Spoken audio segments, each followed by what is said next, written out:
That's awesome. Hey guys, happy Tuesday again. Today is Tuesday, February 26, 2019. Super excited to have Ken Williams on the show.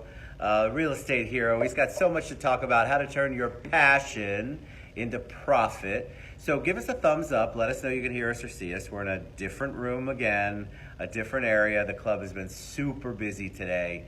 But they were generous enough to allow us to come into this. Bob Moylan, what's up? Bob is also in the real estate world. Melissa, what's going on? So we got, okay, good. We got a thumbs up. So I'm very excited to have you on. You've got a great story, and that's, hey, Tyler, that's what we always want to start with. We want to know, what's Ken Williams all about, and where did he come from?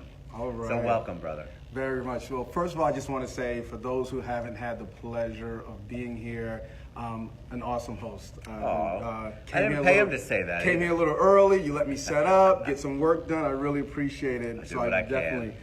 With that being said, born and raised in New York, Long Island, New York. Long Island. Yes, indeed. Long Island. Wyandanch is where I mostly, had most of my years of experience.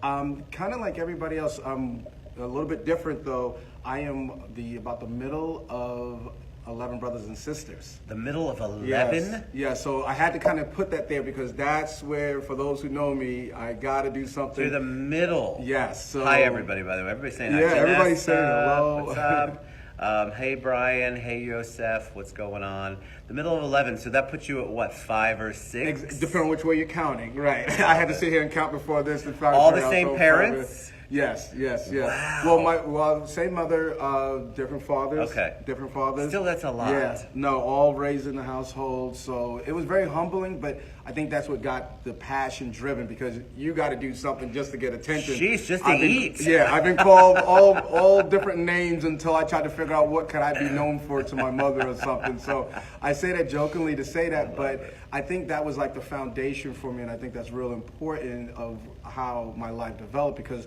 at first, I was like anybody else, not appreciative of that. And I wish I was like the friends that only had one brother, one sister. But as, like I said, to be heard, to be acknowledged, you had to work for it, and not like, not from a labor camp standpoint, but yeah, if you want attention. Nobody expected that, but I get what you mean. Yeah, so I had that experience and I loved it. So growing up, 11, all of us sitting around a TV, things like that. So you all fit. By the way, everybody's saying hi. Hi, Lisette. Yeah. Hi, everyone. Hi, Angel.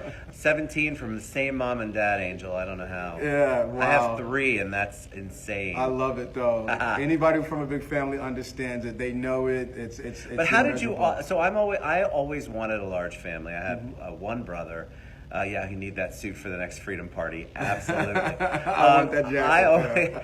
I always thought that would be the coolest thing. Yeah. Is there because of the age difference though? Was there a camaraderie issue, or did you just were raised in a world where you were family and this is what you do and you deal with it? Well, yeah, and just to add to that, the camaraderie, that was another thing that came from it was the ability to not only for ourselves, but again, those who know me and my family, that meant our doors were open. So it was not just the immediate friends, we had the neighborhood friends. At the time, I didn't understand it. They wanted to come to our house. So the friends that only had 1 or 2 sisters or brothers, they would love to come around our house. And yeah, it was... What was it? Did your parents set that up that way and just made it an open house? Or did they like, oh my God, the more the merrier?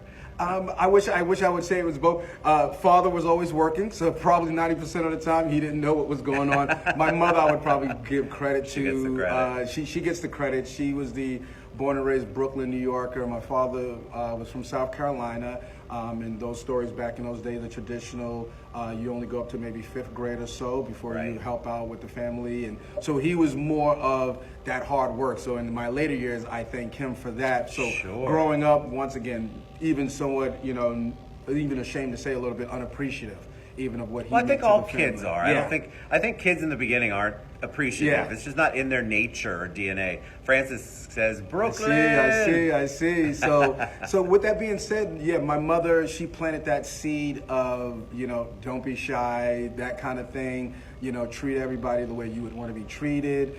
And, but with that being said, I definitely wouldn't suggest having a fight with any of us. And you were going to fight the whole family. Jeez, there's So, 10 of you plus. So, I can't yeah, even so imagine it how would many happen. nieces and nephews add to that. Yeah, we would run our own football, basketball games, so it was very entertaining. But with that being said, we were also open to our Now, did you community. all? So yeah, I was going to ask you about community because community is important to you. Yes. You've got Real Estate Hero on there, and I want to learn more about that.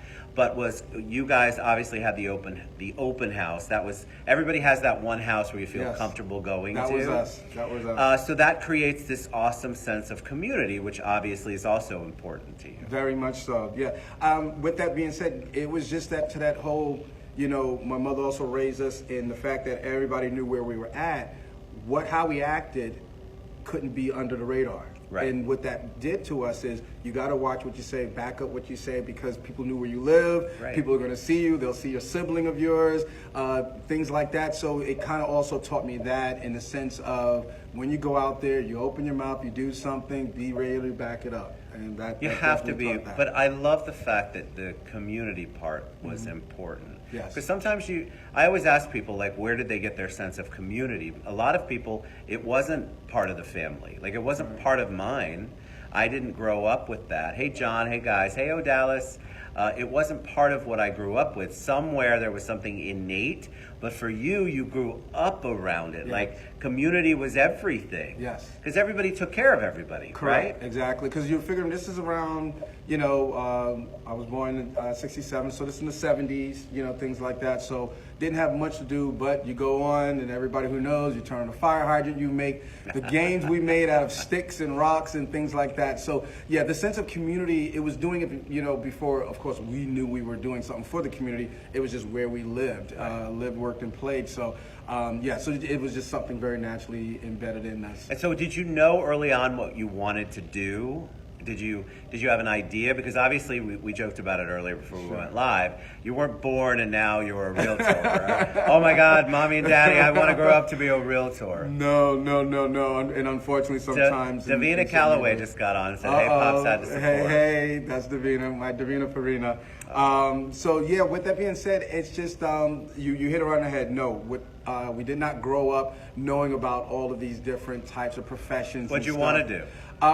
It's kind of funny. I was torn between a lot of different things. I've always been one that I call my Mr. Versatility.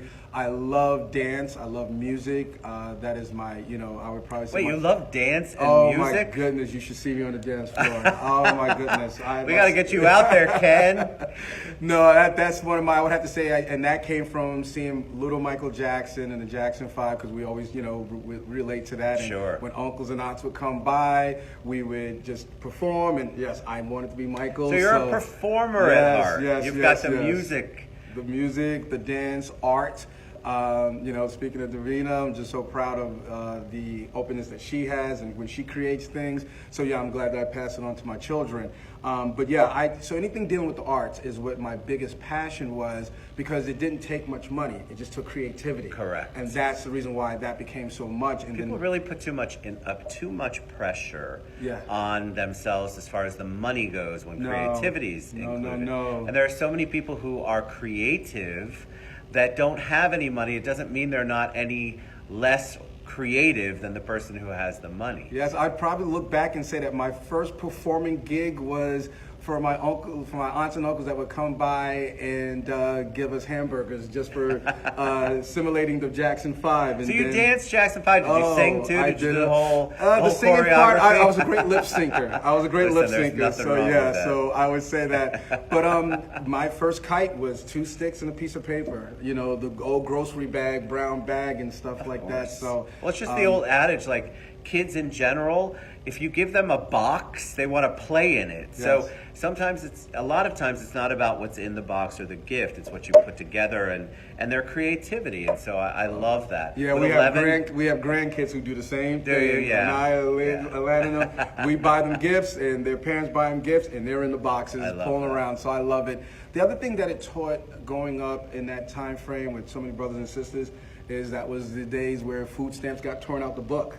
And you didn't have the EBT cards where no one knew. You knew, that's what it was. Right. Shopping once a month. And what that also did, it taught us to be, save a little bit because we don't have much to go. We have this, and about from the middle of the month to the end of the month, it's that block of cheese from the church, Yep. and whatever donations that came from different sources, things like that. That's how we ate for sometimes, Cheerios and a little bit of water, a little bit of sugar, and there you go. But so it made us very humbled. You can tell you've got a humble spirit. I appreciate that. No matter what I do, I just try never to forget about those days because that's what made us a community, as you said before.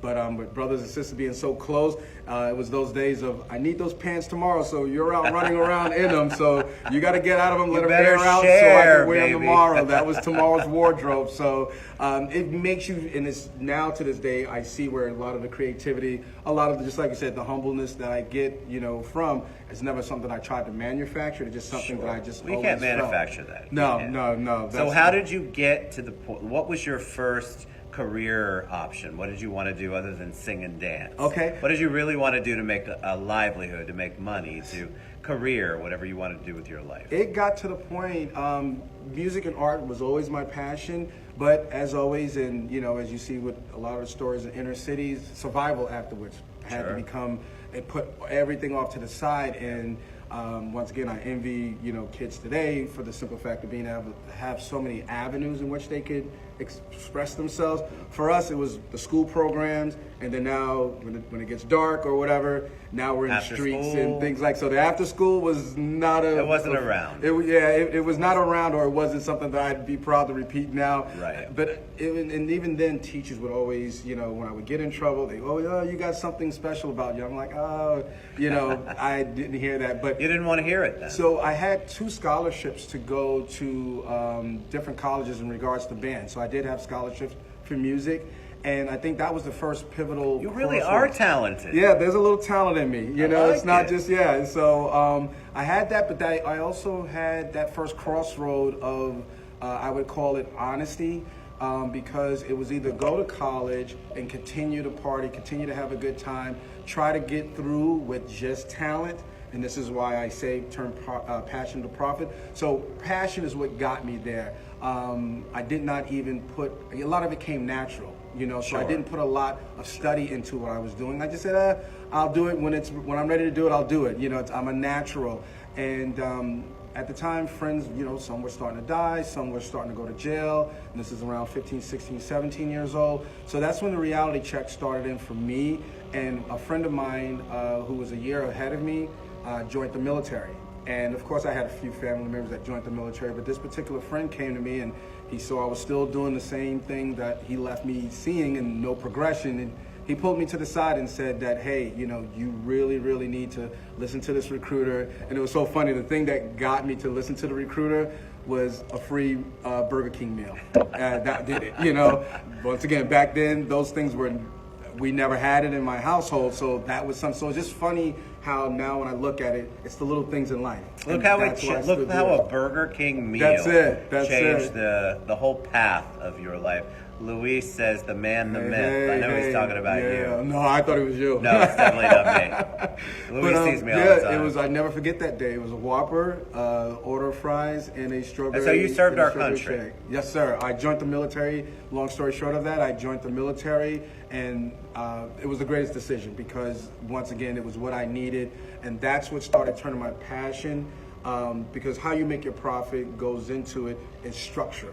Absolutely. And I think that was the first of my many, many structured layers to take my passion. Because passion alone, you could be a wild beast, and that's kind of what I was. I've made some mistakes in my life based on that, but the structure helped me get a little bit of balance, So when I say profit and structure, so many things fall under that. Education, who you surround yourself with. So that was the first time being outside of New York. I remember, I'm man enough to say, cried like a baby. Well, of course you did. Where did you go for boot camp? At Fort Leonard Wood, Missouri. Oh, wow. And we call it Fort Leonard Wood, Misery, for a reason. It was the middle of August, and there's nothing but just I rocks. can't even imagine. So I go from seeing buildings in the city, and and everything is okay, and we can drink water, to now I'm in the middle of what does a like Brooklyn boy go to Missouri? Yeah, my first week First week, I stopped with, I should say, as you can tell, I still talk with my hands. But yeah, that was the first level of stop talking with your hands or you'll do push-ups. So I did a lot of push-ups. You had to learn. I had to learn. You had to learn. Adapt and overcome is where I started getting those mantras. Teamwork. It could be somebody of a whole different culture. How long did you things serve like our that. country? I did it for 6 years. I was in Thank you. Korea for a while, things like that. I think it's such a huge blessing to have people like you who sacrifice. It's a big sacrifice. We don't put enough emphasis, I think, on the sacrifice that you make, not as just a human being, but as a family, as a person for your country. And I think it's amazing what you I did. appreciate it. Appreciate it. Absolutely. So after the military was another opportunity. I call them another crossroads in my life where I picked up on a few little odd end jobs.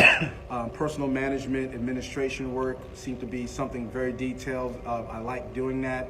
But then I had an opportunity because I was giving back to the community, and I was a youth coach in basketball and football, things like that. And some of the other coaches. Did you play sports? Yes, early I on? love sports. So Well, there's 11 of you. There's gotta be sports you on a have to daily do it. basis. So I love my sports. Love my sports. But with that being said, by doing something like that, I used to get approached by some of the other coaches who were police officers. And they say, oh, you would make a good police officer. Have you ever thought about that? And once again, growing up, no, I spent a lot of time running from the police. Never thought about becoming one. And like that once again, honesty right yeah, there. oh, you're going to get that today, guys. Nothing but honesty. Basketball from me. at the church. That's it. Yep, the ministry remembers those days, and just being able to do that. So joined the police force, and Oh, so you were I a was a police officer just too. north of Chicago for Oh several my years. gosh. Yes. I told you I don't do Interesting any story. research, so yeah, no, you're good. I'm surprised at the next person. No, so so- that did the military, well, first of all, the family and then the military, did that help you become a police officer? Did it help you in your training and in your job? I would say every step of my life have always been a preparation for the next step. So people ask me, do I miss doing this and do I miss doing that? And I honestly say, no, I don't. I appreciate the experience, but I definitely have been one to say, I don't spend as much time looking in the rearview mirror as I would learning from it and then looking forward. So I'd say that it all helped me prepare for each step because I believe that a lot of that has helped me in my real estate career. So Mady says, thank you for your service. She's got her entire family Yes, serves in Osceola awesome, County. Awesome. Sam, hey Sam, she said I forget what you said, Sam, because it already went by, but Yeah. it was very complimentary. Ken's the man. That's All it. right, so how did you make the trip? So you serve our country, then you serve us, streets. our community. How do you make it to real estate? Did you have any background in it? Did you have people that you knew in it? How did you make that leap? Yeah, after the stint in the military and then as a police officer, I moved to the Atlanta area, just going through one of life's changes in life,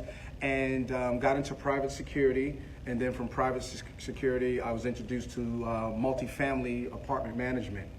So there's where, now it's kind of like, just like I said, protecting the country. Then I see from a police standpoint what the community is doing. Now being a manager in an apartment community, I'm seeing now what's going on when people go home from work and things like that, because you have to wear many hats and Sure. you hear and see it all from people, disturbances, arguments, things like that. So I did that with a level of passion and service in mind. And a sister-in-law had said, you're working for these companies, because my wife also does it, Davina's husband, so it's almost like a family thing now that we're into the multifamily business. My son is in it. And she just made the comment one time during a visit and said to my wife, you're making this company successful. Why aren't you guys doing something for yourself like real estate? I had no intentions on it except for like a lot of people. Me and my wife would sit up and watch HGTV, designing for the sexes. Of course, hello. Love shopping, love the before and after, this old home. So that's all I knew about it at the time. And we, so I've always had that. So once that seed got planted, it was always in my mind. And probably like a lot of people, afraid of that test. So Well, the test is definitely a challenge. So that's what kept us from it for a while, and then the needs. But did you know that you could sell? And I know real estate's not all about sales, but it's definitely about people, but there's a sales part of it. Did you I mean, we're talking about military, music, and then police. Where's the sales part in there? Hey, Janet. Hey. And that's the thing about it. I still cringe to this day to mix the word sale. I'm not. I don't like the word sale. I don't either. like it. I get it, but I don't know what the other word is for it. Service and with a compensation. Services. Services with a compensation. Let's just call it that and just be done with it. All right, I'll go with you. I'm okay with that. But I don't no, like but sales I say I bring salesmanship. I like And not as because to me, I think that, and I say it almost in respect to those who could knock on your door and sell you a handy dandy vacuum cleaner and you got all wood floors, so that's kind of like when we think about it. We all know the used car sales person. So, respect to those who can do that. I would probably say expert advisor. That's Louise it. That's it. I think that the salesmanship came from the fact that people are going to pay for something anyway. So True. Why can I not bring something to them, which is a level of service?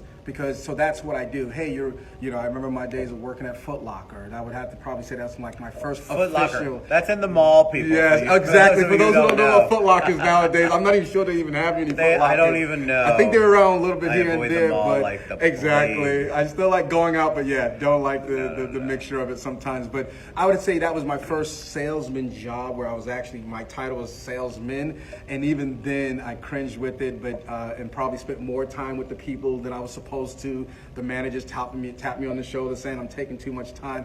And that's my first entry going into real estate, because as I'm providing my level of service, I would always get joked about from superiors or peers that I would take longer to execute the sale. So why was that? So I have two questions. Sure. So the whole topic is how to turn passion into profits. You did not have the passion for real estate. That wasn't your passion. So how did you know that doing real estate, which obviously is your passion, and Rosemary says Ken Williams, our real estate hero, how did you know that? When did it dawn on you, like, oh my God, I really love this. This is something that I connect with it. Sure, I think that I had the connection to help people many of years ago. Going back, I would say, going back to when I was a police officer, seeing how one police officer could treat somebody, and you're still enforcing a crime, but then if I approached that person and didn't call them certain names or treat them in a certain way, and then the fact that that person, by the time that I was done booking them and things like that, or when I saw them again, because it was weird, we had to actually live in the city that we worked in. So for police officers who know that that's a very weird situation to arrest somebody one day and see them at the mall the next day or something like that. And I just always remembered that, going back to how I was raised. Treat them as if you're going to see them again. And I said to myself, so really how good. The whole combination came, even with real estate, was not so much my passion. My passion was, how can I provide a level of service to people and give them something that they may not get from someone else in the same profession, because it's all a choice. Right. And make them, like I said, these people work. Cause I've seen hard-working people spend their money on things and not in everything from, like, I go back to my daughter Davina, who has waitressed and things like that. And so I just have a compassion. So I would say my passion came from a compassion. I see people work, I see people provide service and not get appreciated, or see people in the same industry not provide something that, guys, this is the little icing on the cake. And so I found that real estate came because in the corporate structured world, the loose cannon in me or the passion in me have made mistakes, things like that. So going by rigidness was just that. I think that's what I was more or less tired of. Sure. So instead of being a complainer about it, I just said, now I'm like, oh, let me look into this real estate thing. Sure. And, and like everybody knows, here it is. You have your rules and regulations within real estate, but no one's watching you. No one's, the office gossip. You're your own boss. You're your own man. boss, and you're your own business. So yeah. as Jay-Z would say, I'm a businessman. Businessman. So with that being said, I was getting at a point in my life where either you're going to complain about, not getting a raise, when you should take vacation. So I would say real estate came from a passion of tiredness, of just the hamster on the wheel. Okay, I'm doing all this, and no matter how great I do, this company grows, and I may get a 5% increase at the end of the year. Woohoo! And got to do it all over Right, again. because that, and real quick, I want to comment on that, but Ken wears his passion every day. Check out his pins, Ted. Jan says. So tell me about the pin really quick. 'Cause you Yeah, brought it real up. quickly, of course, you got the Superman logo. I love that And pin. I wear this obviously because I want people to know when they see me.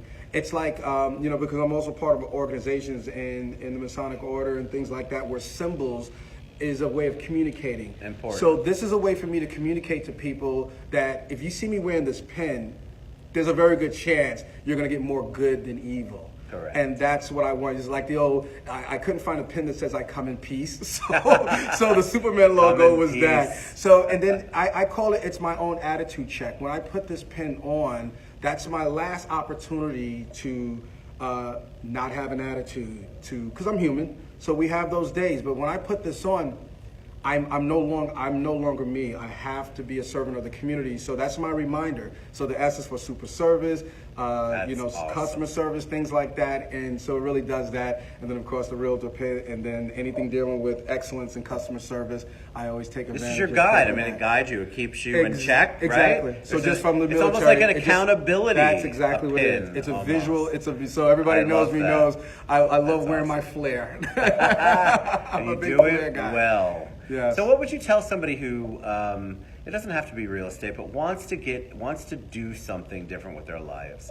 We have a lot of people who have served our country, who are not only in the military but in the police force, the fire department. There are so many people are public servants that, as you know, you don't make a ton of money as a public servant, right? No. And that you want to be able to feed your family, you want to be able to figure out what your passion is, but you still want to be able to do the things in your life Sure. that you want to do. So how can we help, or what can people do if somebody says, I've got an idea, Ken, I want to do something. Yes. I want to help people. Yes. I have a business idea. Gotcha. What's the first thing that they should do to help start turning their passion into profit?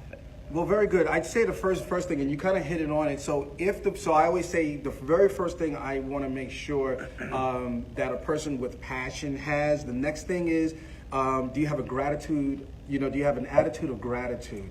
And what that means. Gonna make me cry, Ken. Well, that's it. That's the whole gratitude it's thing. about the being. Today's Gratitude Tuesday on the TED Show. Because so I'll there be you go. honest with you, Ted. I've made a lot of mistakes in my life, and every time that I look back at it, it's always been based on some selfishness that I had. So whether it was a past argument with a wife or a child or something like that, when I look back at it, I'm like, oh my goodness, I wish I could rewind time, because of the fact of that situation, just on my own mental check, Sure. would have handled it totally different.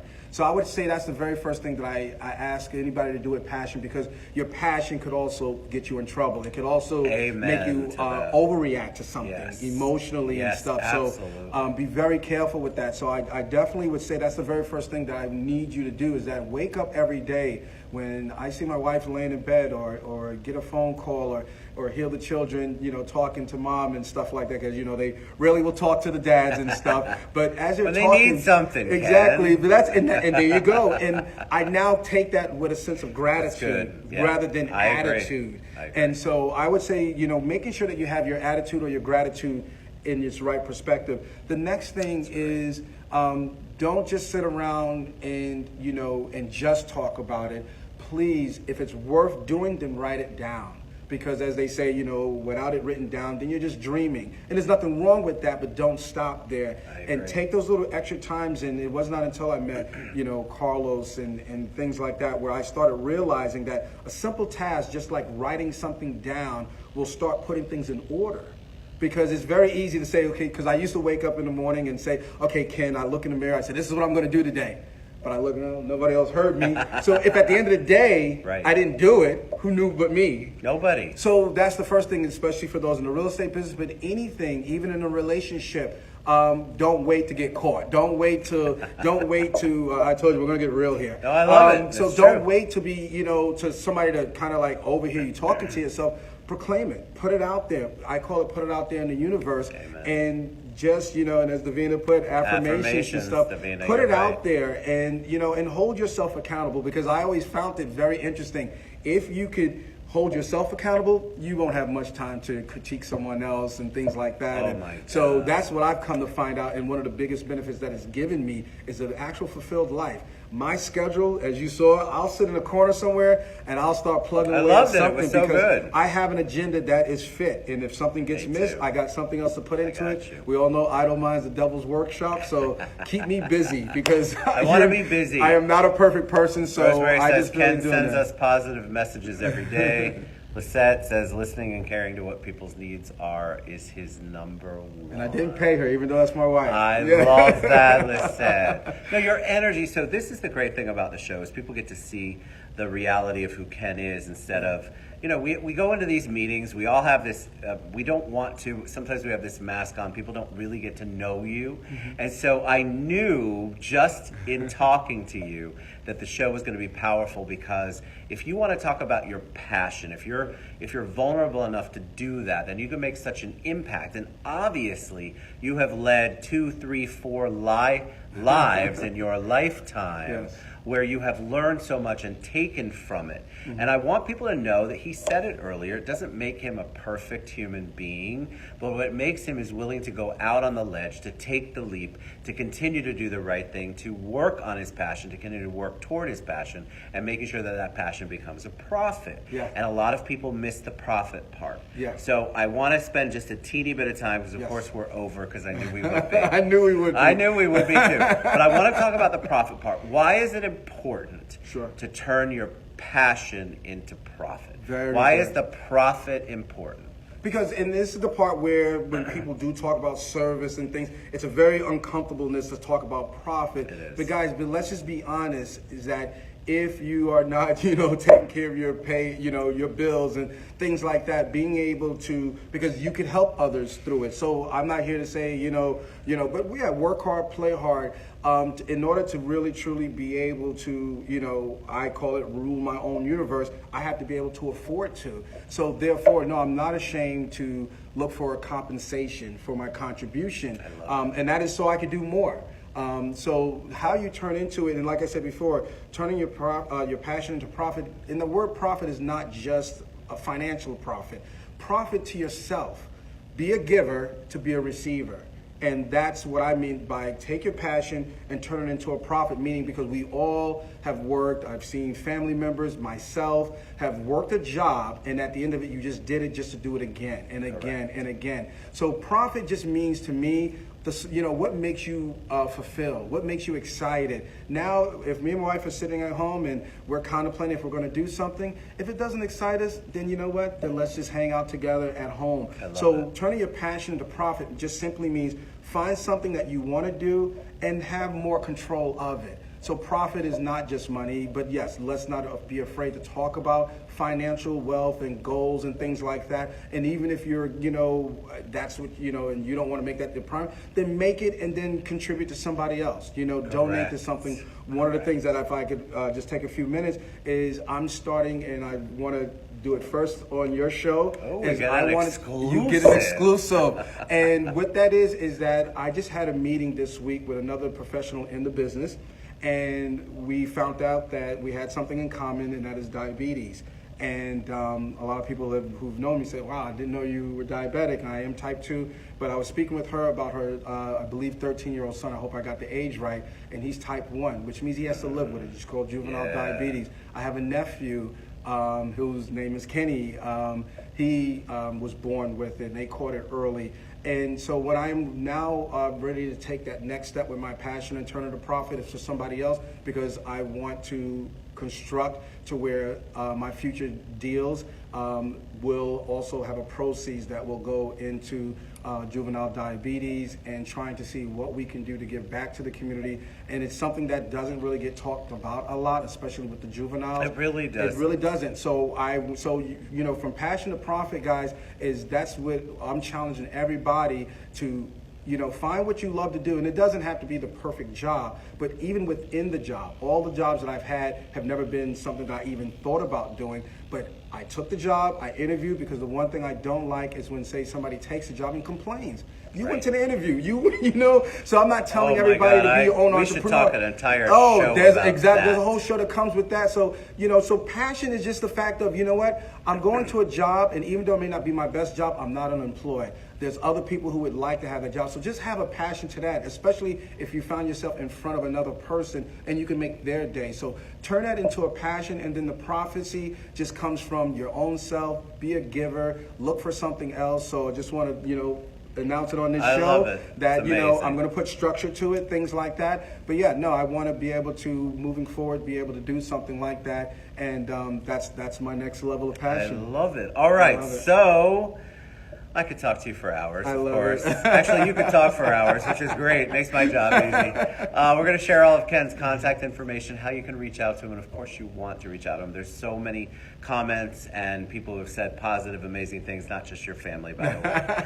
And so I was gonna say I had to pay them enough, Ken but- and I will both comment back to you, and we'll share all of that after the show. Any parting words of wisdom, anything you want to share with them before we head out? Wow. Just in the sense of, first of all, if there's anything I could ever do for somebody, just keep in mind of two things. Keep it real, and then be expected for me to return it real. For those that I have the opportunity to mentor, the only thing I ask is, is be yourself, and let's work around it. So I would say, and I'm trying to just look to see how I have it. I have my acronym for life, which is learn, implement, fail, and then evaluate. Guys, do not believe what somebody else says. It's not over until you say it's over with. Don't look for the crutches and things like that. God has given you the ability. Make a plan, structure it. It's not going to work the same for everybody. I see Aaliyah, that's a niece of mine, that's going to college up in Buffalo, even though I begged her to come to Florida. Buffalo, yeah, yeah. exactly. But It's like 12 degrees below zero there, 9 months out of the year. just whatever you decide to do it, and take full responsibility, and then find people in your community to network with, to communicate with. Great people like Ted and stuff. Just make sure that you're around people that support it. You don't have to fight the people who won't support you. There's enough people who will support you, and you'll be fine. And just look to live and learn every day.